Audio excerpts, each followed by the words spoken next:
Hello, ഇന്ന് നമുക്കൊരു illusion art ചെയ്യാം. ആദ്യം പേപ്പറിന്റെ സെന്ററിലായി ഒരു സ്ക്വയർ വരച്ച് ഡയഗണലും ഹൊറിസോണ്ടലും വെർട്ടിക്കലും ലൈൻസ് വരയ്ക്കുക. അതിനുശേഷം ഞാൻ ഈ വരയ്ക്കുന്നത് പോലെയുള്ള ലൈൻസ് അതിനുള്ളിൽ വരയ്ക്കണം.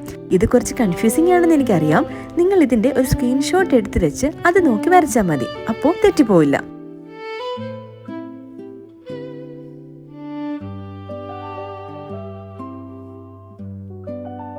ഇനിയിപ്പോ നമ്മൾ ഈ വരച്ച ഓരോ ഷേപ്പിനുള്ളിലും അതത് ഷേപ്പിന്റെ എഡ്ജിന് പാരലായിട്ട് വരുന്ന രീതിയിൽ 2 ലൈൻസും കൂടി വരയ്ക്കണം. ഇനി നമ്മൾ ഇപ്പൊ ഈ വരച്ച 2 ലൈൻസ് ഇല്ലേ, ഇതിനുള്ളില് ബ്ലാക്ക് കളർ ഫില്ല് ചെയ്യണം.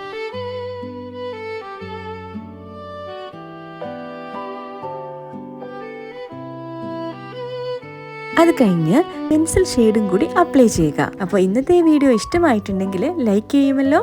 Follow me for ഇതേപോലെയുള്ള കുട്ടി കുട്ടി videos. Bye bye. Thank you for watching.